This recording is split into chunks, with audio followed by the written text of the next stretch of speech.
சமூக நீதி, மதச்சார்பின்மை மற்றும் மாநில உரிமையை பாதுகாப்பதற்காக ஜனநாயக பாதுகாப்பு கூட்டமைப்பு ஒன்று சென்னையில் தொடங்கப்பட்டுள்ளது. திமுக, காங்கிரஸ், இடதுசாரி கட்சிகள், விடுதலை சிறுத்தைகள், மனிதநேய மக்கள் கட்சி போன்ற பல்வேறு கட்சிகள் இந்த அமைப்பில் இடம்பெற்றுள்ளன. சமூக நீதி மற்றும் ஜனநாயக உரிமைகளை பாதுகாக்க இந்த அமைப்பு போராடும் என்று திராவிடர் கழக தலைவர் வீரமணி செய்தியாளர்களிடம் தெரிவித்தார். எப்படி தமிழ்நாடு வஞ்சிக்கப்படுகிறது, ஜனநாயகத்தில் அரசியல் சட்டத்தில் இருக்கக்கூடிய மாநில உரிமைகள் எப்படி பறிக்கப்படுகிறது, கலாச்சார உரிமைகள், கல்வி உரிமைகள் உள்பட அனைத்தும் பறிக்கப்படக்கூடிய சூழல் இருக்கிறது.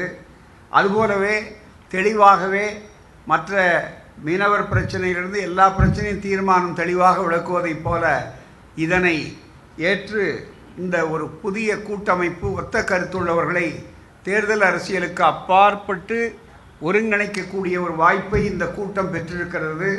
ஜனநாயக உரிமை பாதுகாப்பு கூட்டமைப்பு என்று இதற்கு பெயர் சூட்டப்படுகிறது.